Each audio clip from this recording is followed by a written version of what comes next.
Families often have conflicts or financial problems, but there are also families who manage to stick together and make it through everyday life. It's pretty clear which one is happier, don't you think? My name is Rachel. I've been called an oddball since I was a child. I don't know what's different about me. I just know people say I'm different. Being called different isn't the problem. The real issue is being ignored by my own parents. This led to a lonely childhood for me. I've always been sensitive to people's emotions and can somehow understand what they're thinking. I don't know why I can do this. It's not like I can always see or feel it, but it's as natural to me as moving my hand or breathing. I found it strange and couldn't understand why others couldn't do the same. There was a time when I felt a bad vibe from a colleague my father brought home from work. I warned my mother to be careful with that person, but she didn't listen. Later on, that colleague tricked my father into signing a contract as a guarantor for a loan. Although my mother didn't take my advice, when my father stepped away from the table with his colleague, I told him, "Dad, something is telling me that the word joint is dangerous. I don't know what joint means, but please be careful." So my father hesitated and refused to sign as a joint guarantor. Thanks to that, when my colleague went bankrupt and couldn't repay the debt, my father was able to avoid taking on all the debt. Another day, when I was shopping with my mother, I felt a wave of discomfort coming from behind us. When I turned around, I felt this bad feeling coming from a man wearing sunglasses and a hat.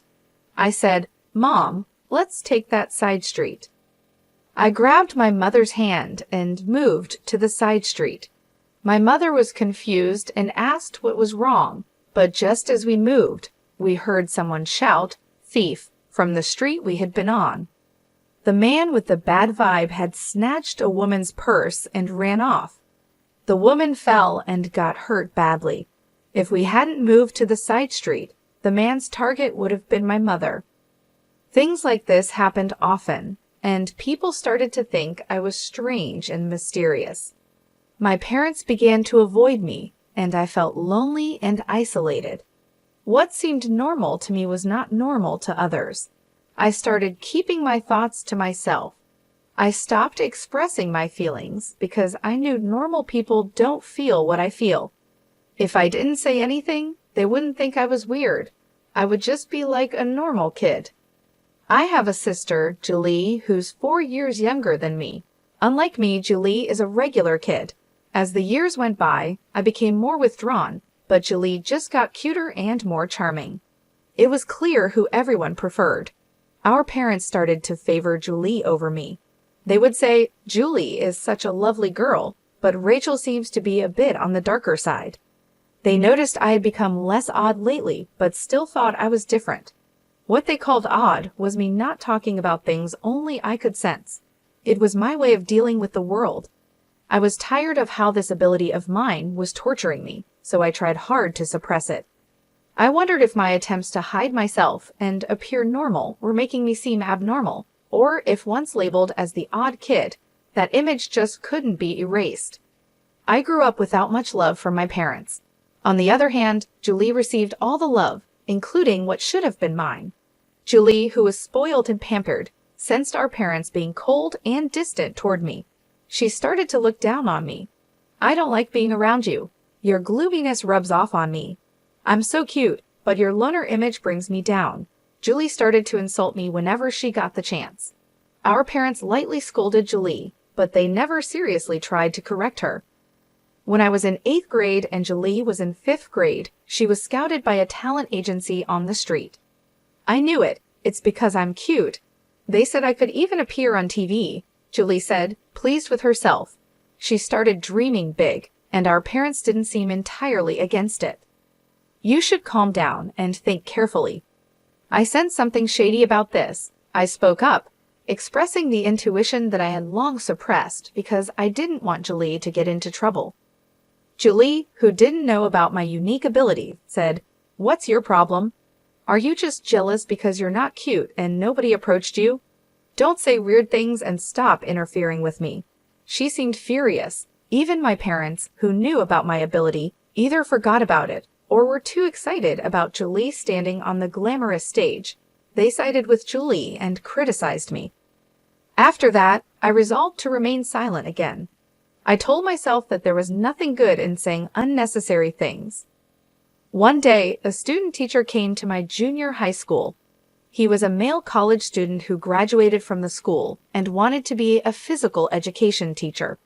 As he shared his dreams about education and gave a strong greeting, the teacher and students, especially the female students, were charmed. When he responded cheerfully to the girls' excited cheers, I sensed a dark aura from him. I had always vowed to hide my unique abilities, but seeing my classmates potentially in danger, I decided to break my self-imposed rule. I chose a teacher who seemed understanding and talked to her. "I know this is sudden, but please believe me and help me," I said. The teacher was puzzled by my sudden request, but agreed to stake out a certain location after school, just as I asked. I didn't tell the teacher the details. I had no reason to think she would believe me, but the fact that she agreed to help without any explanation made me think she wasn't an ordinary person either. The next day, the school was in an uproar. The male student teacher was arrested for violating a public nuisance prevention ordinance. The location where the teacher staked out was near the girls' restroom. Within 10 minutes of starting the stakeout, the student teacher appeared, entered the girls' restroom, and installed a video camera. The teacher caught him in the act. Thanks to that, the female students were saved from being secretly filmed, and their dignity was protected. Meanwhile, my sister, who had joined the talent agency, was proudly telling everyone about it. But there were no real lessons or auditions. She only had to pay expensive membership and lesson fees. Then, suddenly, the agency closed down, leaving an empty shell. In short, my sister was scammed. She cried and screamed, directing her anger at me. "It's all because you said weird things. My future is ruined, and it's all your fault." It didn't make any sense, but my sister seemed to truly believe it. Maybe that's the only way she could handle it. For me, it was a disaster and a nuisance. Our parents didn't say such unreasonable things, but their attitude became more distant toward me and more supportive of my sister. I ended up feeling lonely again, as the odd one out. I was happy that I could help everyone at school, but I was terrified that my actions would corner me. That's when I received a call from the teacher who had listened to my story, asking me to come to the staff room. Worried that I would be labeled as strange again, I opened the door to the teacher's staff room. "You knew something like that was going to happen, didn't you?" The teacher asked me in a low voice, without any preamble. Thinking there was no point in pretending, I gathered my courage and told the teacher about my mysterious power. "I thought so. I know there are very few people like you," the teacher said. For the first time, someone showed understanding for my situation. The teacher said they knew someone with a power like mine, and that's why they could understand. Actually, that person is my aunt, and I've been listening to her stories for a long time. "You must be worried about a lot of things because of your power. Maybe getting advice from someone who's been in your shoes will help clear your mind." Saying that, the teacher introduced me to the person. The person looked at me with kind eyes and said, "It's natural to be worried, but you don't need to suffer." I was drawn to their gentle yet deep eyes that seemed to see through everything. The person's name was Hannah, and she had the same kind of power as me since she was a child. She had experienced a lot of struggles and hiding herself throughout her life. The stories from my senior who had gone through the same experiences helped me release my worries and doubts. From this day on, my interactions with Hannah began. I called Hannah my mentor, but she just gave a wry smile and said, "Please don't." Thanks to Hannah, or rather my mentor, I changed. I had been living my life quietly, trying to stay unnoticed, but as my awareness grew, I gradually began to live a normal life as an ordinary girl. However, since the incident with the talent agency, I haven't been able to reconcile with my sister.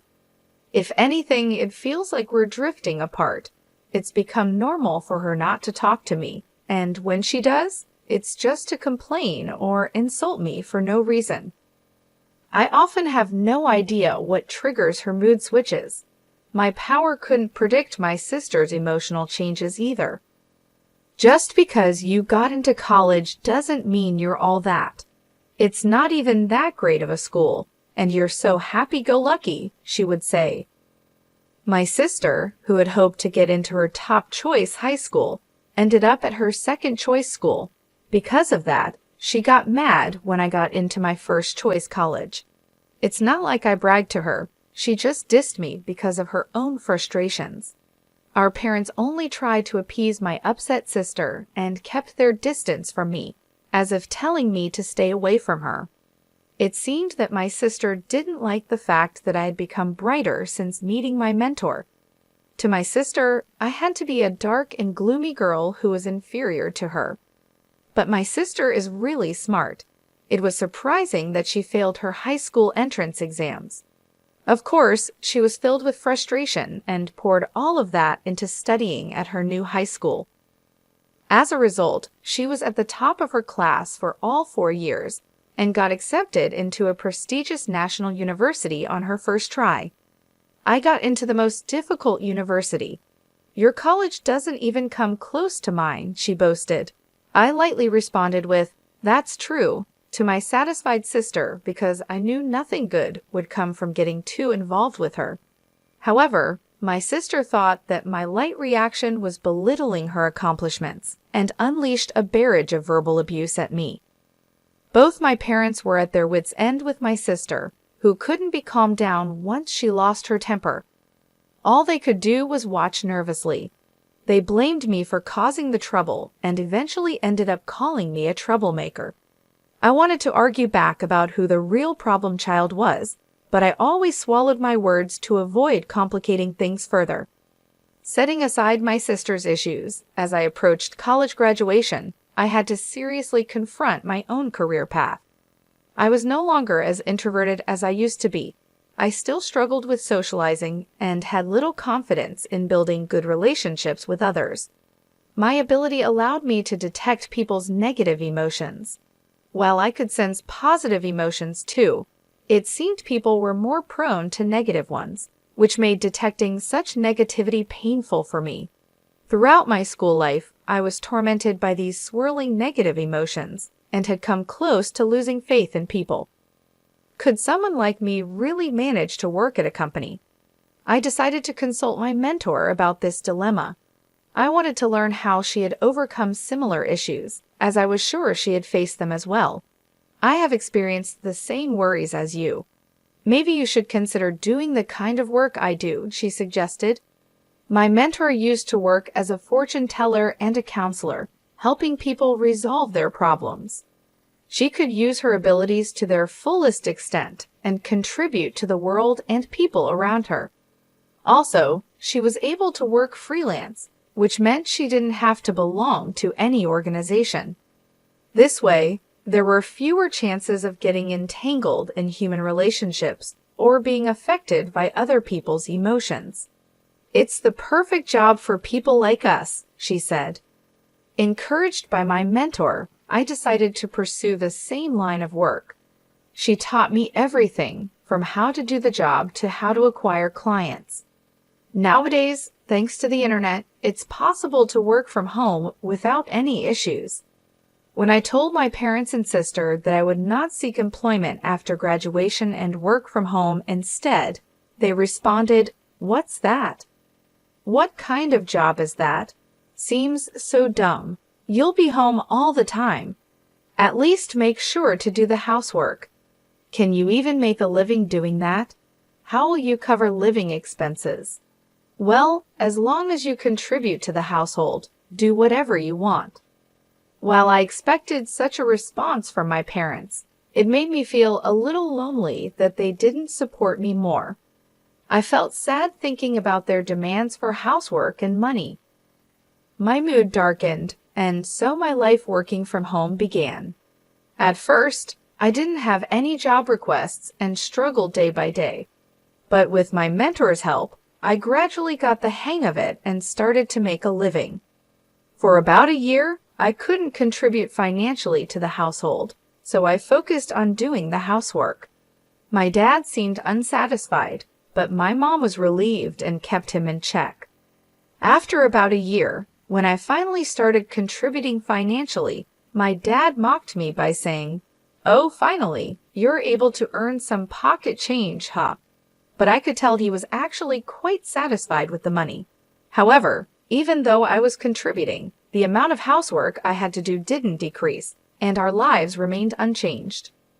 Then, after another 3 years, my sister graduated from college and secured a job at a foreign company. Unlike you, I'm an elite. You're just unemployed, living at the bottom of the barrel. It's so depressing to have you as a sister, she would say. My sister, who had successfully landed a job, started to belittle me for working from home. "What are you even doing working from home? That's just like playing.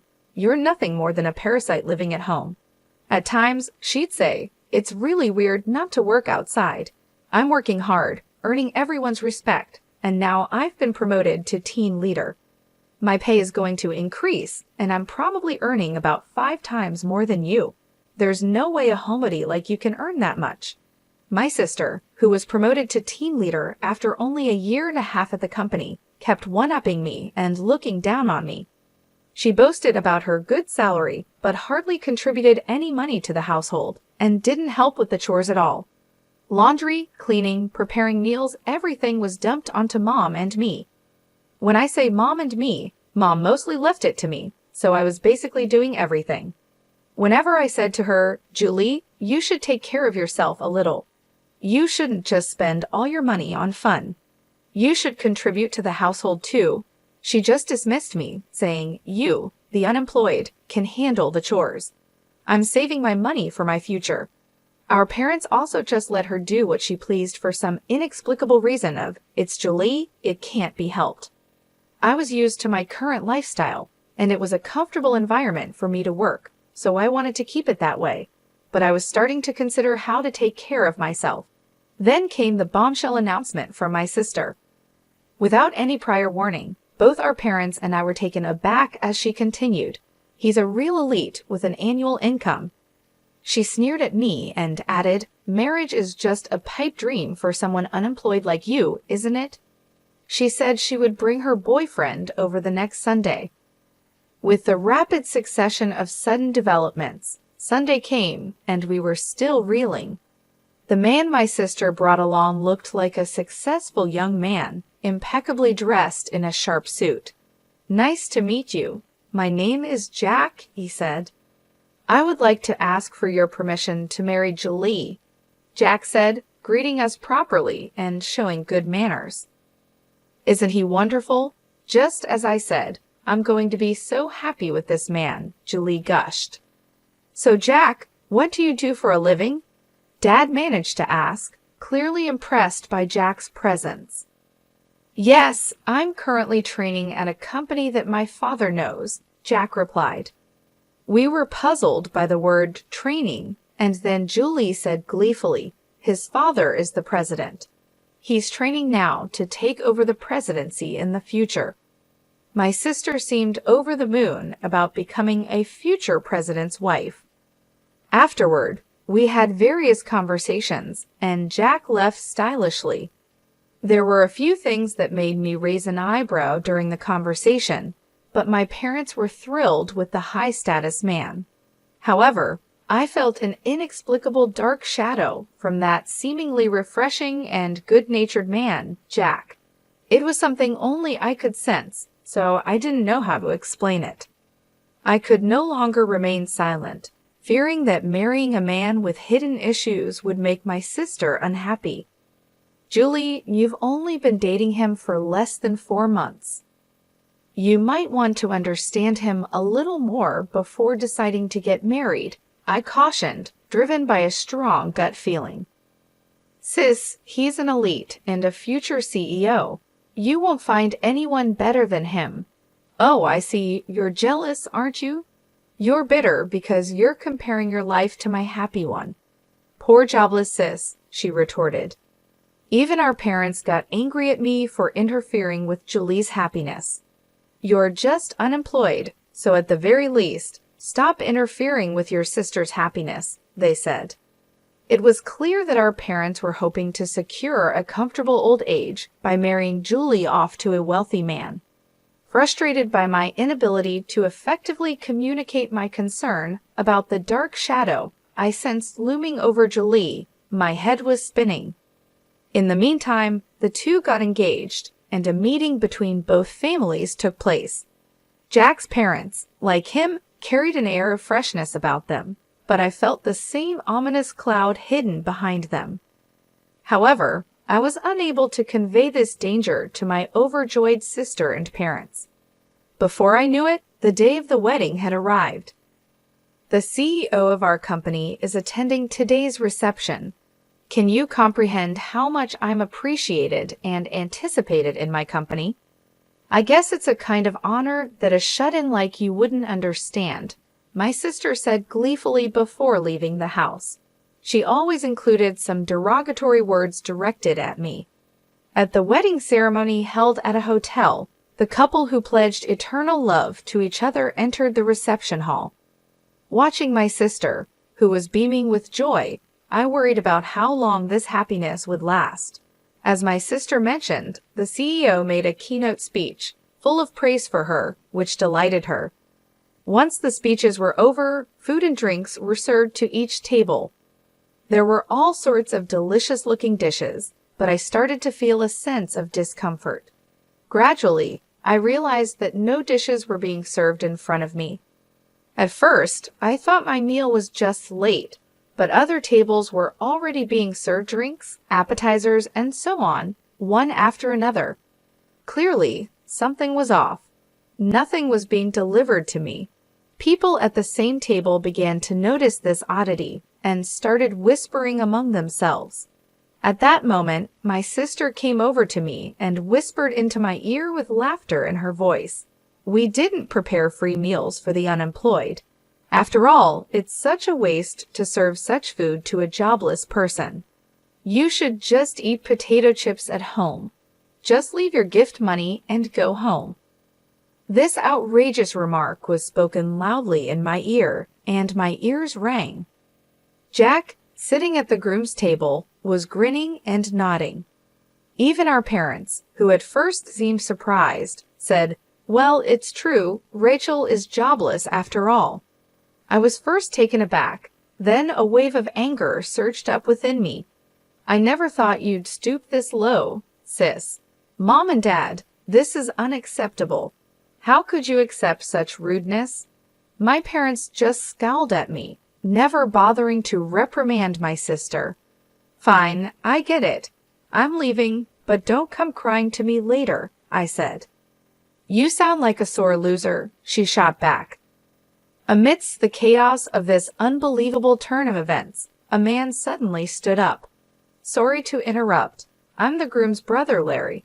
My brother and parents are trash, but it seems the bride is even worse. I can't take it anymore, said the man who introduced himself as Larry. He continued, Dad, your company went bankrupt 5 months ago, didn't it? Pretending to still be a CEO is just a scheme to mooch off the bride and her family. Jack will never become a CEO. He's planning to leech off his wife while pretending otherwise. He's unemployed now. Larry's words caused a commotion among the guests, but my sister was the most heated. What do you mean you lied to me? What do you mean unemployed? She demanded, her face turning from red to blue, her eyes welling up with tears. Our parents, their assumptions proven wrong, began to yell and curse. The anguished cries of my family echoed throughout the venue. The groom and his parents remained silent, looking sulky. Before the ceremony, I had received a confession and apology from Larry and asked him to speak his mind without reservation if something happened during the reception. As my sister was berating Jack with a wrathful face, another man couldn't take it anymore and stood up. It was the president of my sister's company. Enough already. This is embarrassing. You have no right to criticize the groom. What do you think about your terrible attitude towards your own sister?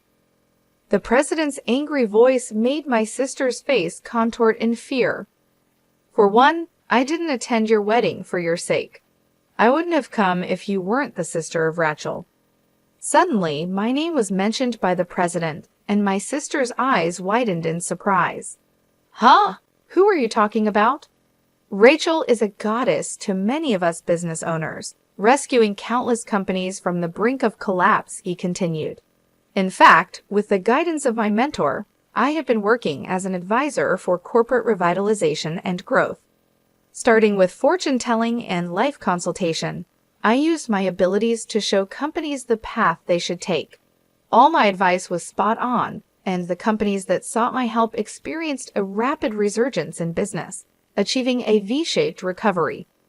As a result, I had earned titles like teacher and goddess. My sister's company had also consulted with me 5 months ago, and thanks to my advice, it had been reborn as a stronger enterprise. The president, grateful for my assistance, attended the wedding today as well. I had no idea. You're not just a basement-dwelling, unemployed nobody, are you? My sister said, finally realizing the truth. Thanks to my thriving career, her assumptions had been shattered. I now earn several times what you do. Despite contributing significantly to the household income, our parents never seemed to care about me. They thought that money was from Julie. Oh, we thought Julie provided that money, they said, misunderstanding the situation. There was no way Julie would have been contributing money to the house. The wedding reception turned into a chaotic scene and was called off. Naturally, all the guests were fully refunded their wedding gifts. I've already signed a contract for an apartment under my name. I can't afford it on my own, especially now that he's unemployed, my sister sobbed. Jack retorted, "You're the one who signed the contract. I don't know anything about that." The wedding was a complete disaster, resulting from my sister's malice towards others. She may argue there were reasons for her behavior, but they didn't hold up. Afterward, Julie divorced Jack and claimed alimony. Since Jack was jobless and his parents didn't have much, she couldn't receive much alimony. She barely managed to pay for the wedding venue, let alone the apartment she had contracted. The place that was supposed to be their love nest was never occupied and was canceled. However, the debt didn't simply vanish, and Julie found herself heavily burdened by loans. Moreover, her outrageous behavior at the wedding quickly became known among her colleagues, leading to a rapid decline in her reputation. The CEO had no choice but to demote her. With no place left in the company and having lost her pride as an elite, Julie wanted to quit and run away, but she had to bear the embarrassment for the sake of loan repayment. She continued with a trivial job in a hardly noticeable basement storage room. Jack and his parents, who had failed in their plan to leech off Julie, were now scraping by with occasional day labor. Naturally, Jack's elder brother, Gary, had cut off all ties with his parents and brother. The parents quickly gave up on Julie when she hit rock bottom and tried to cozy up to me instead. To them, I said, "I've had enough of being manipulated by you. I'm cutting ties. Goodbye forever." I declared this and moved out to start a new life in a newly rented apartment. They took in the fallen Julie, who was struggling to make ends meet. Julie's salary was drastically reduced, and she couldn't possibly contribute to the household expenses, of course.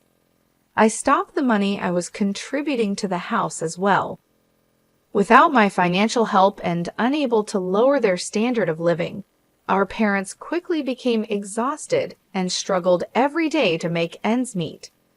They were panting and stressed, trying to maintain the lifestyle they had grown used to, but without the necessary income, it became a daily challenge.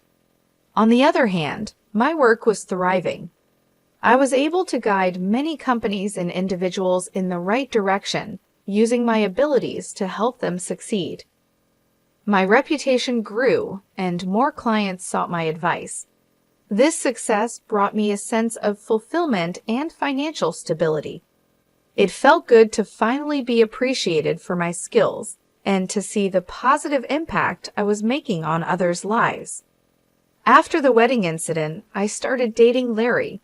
He had been so honest and brave during that chaotic time, and we grew close. He recently proposed to me, and I accepted. If everything goes well, marriage could be in our future.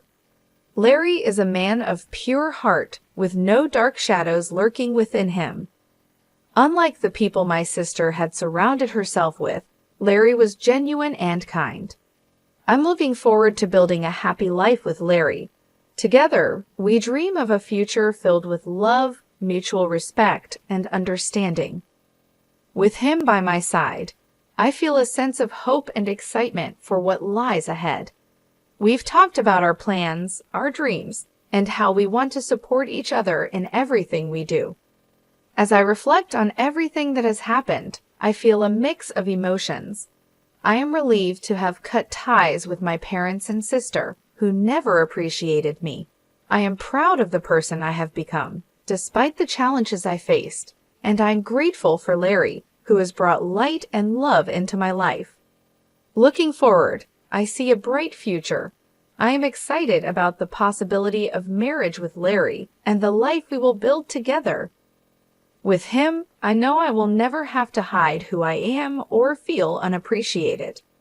Our love and partnership are based on honesty and mutual support, and I can't wait to see what the future holds for us.